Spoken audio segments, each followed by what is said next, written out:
Toast is one of these companies that IPO'd at just the right time, raised a tremendous amount of money when the market was peaking in 2021, but things have been really rough since then. As I'm recording, shares are down about 75% from their IPO level.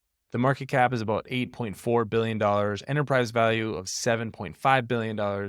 So that's down from the expectations the company had just a couple of years ago. But I do think it's an interesting time to take a second look at Toast, because this is a company that's riding a tremendous tailwind in the restaurant business. They have gained a ton of market share. If you have eaten out recently, you've probably seen their products because they seem to be absolutely everywhere. And it doesn't seem to be a product that anybody can really compete with right now. And I think that's one of the things that's really attractive about Toast is they've developed a really great niche. Whereas companies like Square and PayPal are trying to serve a lot of different customers with their payment platforms and with their subscription services, Toast has said, hey, we just want to own the restaurant business. We want to make that product as good as possible, and then we can add on services that make sense for the restaurant business. And so that makes it a very clear development phase, sales cycle, and the adoption of these products can really spread because people who own restaurants typically don't own just one. They own a number of restaurants in a region or even a number of restaurants across the country. So let's dig into this company and talk a little bit about what the business model looks like. I've been using Toast in my own business for about 5 years now. So I'm very familiar with this platform, how it works, and how they ultimately make money. My name is Travis Hoium. Thanks for watching Asymmetric Investing. Please subscribe here on YouTube for all my content.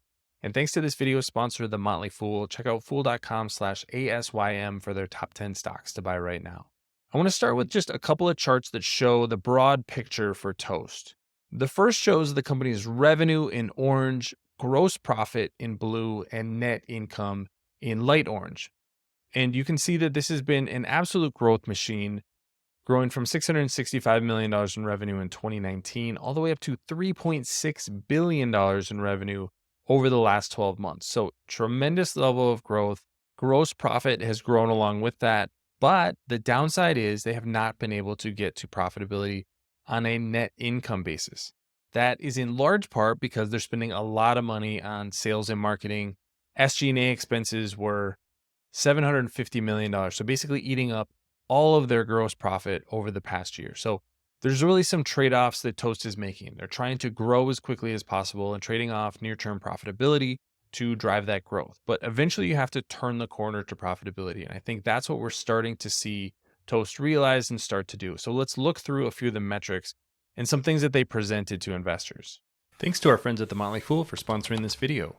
Visit fool.com/ASYM for the top 10 stocks to buy right now. I'm going to go through a couple of things from their investor presentation from the third quarter of 2023, because I think this at least gives some good information for investors. This is what Toast does, and the point of sale operations is really what the company is known for. This point of sale device is either the checkout machine that's like a tablet when you check out, or those handheld devices. So they have both of those things. And then that allows them to integrate into all kinds of other pieces of the value chain. You can do now retail. You can integrate that into delivery services. That also enables a lot of the hardware sales, and they make a little bit of money on hardware sales. So if you're a restaurant, you actually end up paying for those devices, or it's built into some sort of subscription. And then financial solutions is a big piece of where they make money. Payment processing is something that you typically handle through Toast and then through a third-party partner. So they're able to pull all of these things together and make it an easy suite for operating a restaurant. And then they get into things like loyalty and marketing, ordering and delivery, team management with payroll, scheduling, tips, all that other stuff that kind of goes into the back end of a restaurant business. And so they're getting into all these things, and a lot of these are subscriptions that you can add in Toast. And I'll get to that in just a second, but subscriptions are ultimately where the company is probably going to make most of its money. This is how the company lays out its total addressable market, $1.2 billion in annual recurring revenue as of the third quarter of 2023. And you think that total addressable market globally is about $110 billion. So a lot of upside for a company like Toast. This is the chart that I think is most helpful in thinking about Toast as a business. Here you have the payments annual recurring revenue. This is the piece of the payment that Toast is going to generate as revenue. So each transaction And then subscriptions are going to be those add-ons that I talked about earlier. So scheduling, when you add more devices, you pay for more devices. This is ultimately where I would like to see the most growth. This is a subscription ARR because that's going to be less volatile. It's also going to be a little bit higher margin. But you can see that they're split about evenly right now, $587 million in subscription ARR out of that $1.2 billion in ARR as of the end of the third quarter of 2023. If you're going to grow as a company like Toast, you need to add locations. They've obviously been doing that at a really rapid rate, although it's maybe slowed a little bit. People aren't necessarily building as many restaurants right now. Coming out of the pandemic, that was a pretty hot business. And then gross payment volume is another thing you want to see growing. This is $33.7 billion in payment volume, and the number of locations using 6 or more elective products. Again, that's going to be the subscriptions that they have is now up to 43%. So a little bit of leveling off here. This is what investors were not necessarily excited about over the past year, is some of these growth metrics and the things you want to see growing are the rate of growth is slowing. So the company is still growing. It's just not growing as quickly as it was when it IPO'd. This is one metric that management would like us to look at, adjusted EBITDA and adjusted EBITDA as a percentage of non-GAAP fintech subscription gross profit. That's a lot of caveats there, but you can see that these metrics are improving just a little bit over time. So we're starting to see that focus on profitability. That should make its way to higher gross margins and operating margins and eventually net margins for Toast. So that's the long-term view that you want to be looking at. In the last couple of quarters, the company has also gotten to positive free cash flow. This is after you take out things like stock-based compensation.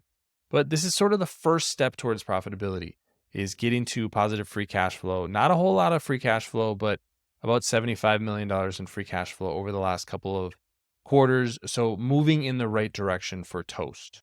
There's still a lot of improvement that Toast needs to make from an operational perspective. It's always tough to buy a company that's growing but not growing profitably because you don't necessarily know when the company is going to be able to switch that corner to profitability or what those metrics are going to look like. But I think we're starting to get to the point with Toast where the stock is starting to look pretty attractive. Like I said, enterprise value right now is $7.5 billion. I would like to get it a little bit cheaper than that, but I don't think that's an exorbitant price to pay for the business that you're getting and the stickiness of that business. The enterprise value to sales is just 2.1 times. So that's pretty low for a tech company.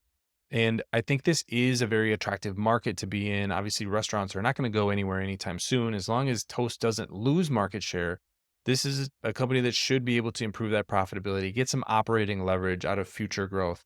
So I think this is an intriguing company. It's on my watch list. I don't own shares right now, but definitely one that if there's an opportunity to buy one of these products that once you start seeing it everywhere, you realize what a great business it is and how much potential they have to grow the business long term.